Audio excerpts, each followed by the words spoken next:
তাদের অসুস্থ, আল্লাহ তুমি শেফা আদালা কামা নসিব করে দাও। আল্লাহ হায়াতের মানে তাদের মাজার নাই, আল্লাহ কবরকে বেহেশতের বাগান বানিয়ে দাও। আল্লাহ মাসিনা কে বাতানা ফিল উমুরি কুল্লিহা ওয়া আজিরনা মিন খিজিদ দুনিয়া ওয়া আযাবিল আখিরা ওয়া সাল্লাল্লাহু আলাইহি কারীম ওয়া আলিহি ওয়া আসহাবিহি আজমাইন বিরহমাতিকা ইয়া আরহামার রাহিমিন।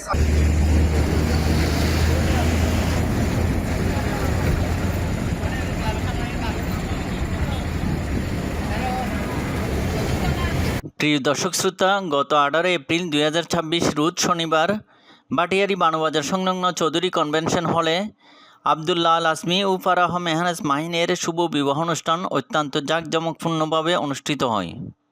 আমরা বরের কাছে তার অনুভূতির কথা জানতে চাইলে তিনি আমাদের বলেন, আসসালামু আলাইকুম, আমি আবদুল্লাহ আল আজমি। আজকে আমার শুভ দিনে যারা দূর দূরান্ত থেকে আমার বন্ধু বান্ধব আত্মীয়স্বজন যারা আসছেন সবাইকে অসংখ্য ধন্যবাদ। আর এই তো সবাই এনজয় করবেন, সবাইকে অনেক অনেক শুভকামনা, আমার জন্য শুভকামনা সবাই জানাবেন অবশ্যই আমাদের জন্য। আর সর্বশেষ হচ্ছে হালিশহর টিভিকে ধন্যবাদ জানাচ্ছি আমার এত সুন্দর একটা প্রোগ্রামকে তারা কভারেজ করার জন্য। Thank you. আসসালামু আলাইকুম। আজকের অনুভূতিটা কিরকম আপনার? অনুভূতি বলার মতো না, এটা অবশ্যই সবার জীবনে একটা ভালো একটা দিন। এটা অনেক বেশি, অবশ্যই অনেক ভালো লাগতেছে আমার নিজেরা সবাইকে একসাথে করতে পারছি, এটা হচ্ছে বড় কথা আমার জন্য। থ্যাংক ইউ, ধন্যবাদ। আসসালামু আলাইকুম। উক্ত বিবাহ অনুষ্ঠানে প্রখর রোদের তাপমাত্রাকে উপেক্ষা করে বর ও কনের পক্ষের শত শত মেহমানরা উপস্থিত ছিলেন। আমরা আগত কয়েকজন মেহমানের কাছে চট্টগ্রামের বিয়ের দাওয়াত খেতে কেমন লাগে এবং চট্টগ্রামের সমাজ হতে যৌতুক প্রথা বন্ধ করতে হলে কি করতে হবে এমন প্রশ্নের উত্তর জানতে চাইলে ওনারা বলেন, আমি চট্টগ্রাম আগ্রাবাদ থেকে আসছি। বরপক্ষ বর যেটা ওটা আমার সম্পর্কে ভাগিনা হয়। তো এখানে যে অনুষ্ঠান দেখে আমরা বেশ স্যাটিসফাইড, বেশ সুন্দর জাঁকজমকপূর্ণ অনুষ্ঠান।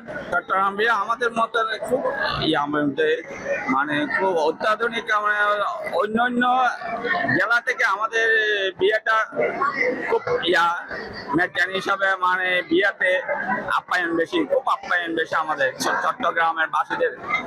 এত আপ্যায়ন বলার মতন না, যে কোনো মেজবানি মানে মেহমানদারি অপরন্ত। চট্টগ্রামের বিয়ে এটা হচ্ছে যে একটু ডিফারেন্ট ট্র্যাডিশন আছে।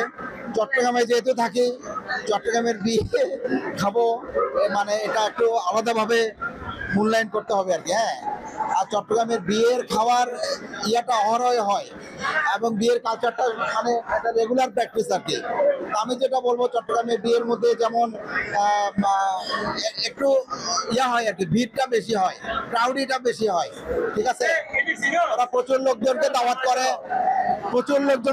করে এবং প্রচুর লোকজন এখানে খায়। তবে প্রচুর লোকজনকে দাওয়াত করলেও আমরা কেউ কখনো আশাহত হয়নি। সবাই দাওয়াত এবং আতিথেয়তার কমতি ছিল না, ঠিক আছে।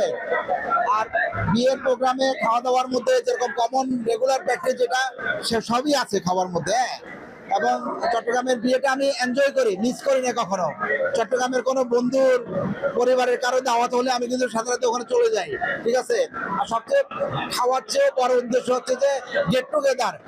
আমরা বন্ধু বান্ধবকে পাচ্ছি, আত্মীয় স্বজনকে পাচ্ছি, সবাইকে একই পরিবেশে একই প্ল্যাটফর্মে পাচ্ছি, এটা হচ্ছে সবচেয়ে আনন্দের বিষয়। কোন আইটেমটা? খানার আইটেমের মধ্যে যেমন আজকে আমি গরুর মাংসটা খুব মজা করে খাইছি এবং বেশ কয়েকবারই নিছি আর কি। হ্যাঁ, এটা আমার কাছে একটু ডিফারেন্ট মনে হয় আর কি। ধন্যবাদ। আর হচ্ছে যে চট্টগ্রামের বিয়েতে অন্যান্য এলাকার বিয়ের চাইতে চট্টগ্রামের বিয়ের বৈশিষ্ট্য হলে এখানে আলু গোস্ত পাওয়া যায়, ঠিক আছে, যেটা অন্যান্য এলাকায় এই জিনিসটা দেয় না। আপনার আলুকে গরুর মাংসের চর্বি এবং হাড্ডি দিয়ে একটা উপকরণ করে, এটা হচ্ছে আলু গোস। আর একটা হচ্ছে আপনার মনে করেন আলুর ডাল। হ্যাঁ, এটাও ধরেন আপনার সাথে ডাল দিয়ে এবং আলু দিয়ে, এটা দিয়ে মাংসের হাড্ডি টাড্ডি দিয়ে এটা একটা তৈরি করে, এটা খুব ভালো পাওয়া যায়। এবং সবজি এবং অন্যান্য জিনিসগুলো যেটা আছে, কিন্তু বরাবরই চট্টগ্রামের মজাদার জিনিস হইলো গরুর মাংস। গরুর মাংসের যে মেজান্না স্বাদ, এটা পৃথিবীর আর কোথাও নাই, অনলি ফর চিটাগাং। চিটাগাং বিয়ে বলেন, মেজবানিতে বলেন, গরুর মাংস অসাধারণ। ধন্যবাদ আপনাকে। আসলে যৌতুক প্রথাটা এটা আসলে সামাজিক ব্যাধি হয়ে গেছে। এটা থেকে বেরিয়ে আসতে হলে আসলে আমাদের একমাত্র বন্ধ করার কোনো আইন দিয়ে এটা সমাধান করা যাবে না। এটার একমাত্র সমাধান হচ্ছে সামাজিক সচেতনতা। ছেলের বাবা বা মেয়ের বাবা এবং গার্ডিয়ান সবাইকে এ ব্যাপারে সচেতন হইতে হবে।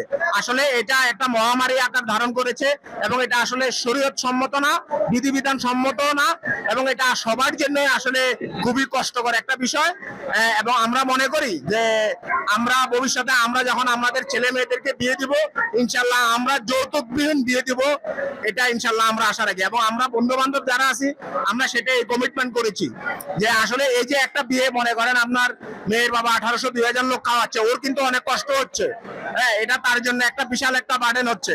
এরপরে শুধু বিয়ের বিষয় না, আরো অন্যান্য বিষয় আছে, যৌতুক দেওয়া, ছেলেকে বিভিন্ন উপহার সামগ্রী দেওয়া, এটা আসলে মানে সামাজিক ট্রেডিশন থেকে এটা এখন বাধ্যতামূলক একটা অংশ হয়ে গেছে।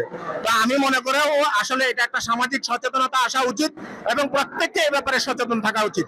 এটা আসলে ছেলে এবং মেয়ের সুখের জীবনের জন্য এটা আসলে খুবই দরকার। ধন্যবাদ। কথা বন্ধ করতে হলে আমাদের সবাইকে মানবিক হতে হবে আগে। মানবিকতা ছাড়া, একজন আরেকজনের সাথে দৃঢ় মনোভাব এক হওয়া ছাড়া আমরা কখনোই একজন আরেকজনের দুঃখ বুঝবো না। যতক্ষণ না আমরা একজন আরেকজনের সাথে দৃঢ় মনোভাব নিয়ে এগিয়ে যাব না, একজন আরেকজনকে ভালো মনোভাব দিয়ে গ্রহণ করব না, একজন আরেকজনের দুঃখ এবং সুখ ভাগ করে নিতে পারবো না, ততক্ষণ আমরা কিন্তু এই বেড়াজাল থেকে বেরিয়ে আসতে পারবো না। যৌতুক প্রথা আসলে লজ্জাজনক। আমরা যেহেতু বর্তমানে এখন 100% শিক্ষিত হয়েছে, এই প্রথা থেকে আমাদের বেরিয়ে আসা উচিত। সবাই আমরা এই বিষয়ে এক হওয়া উচিত। এটার বিরুদ্ধে আমাদের সোচ্চার হওয়া উচিত। ধন্যবাদ।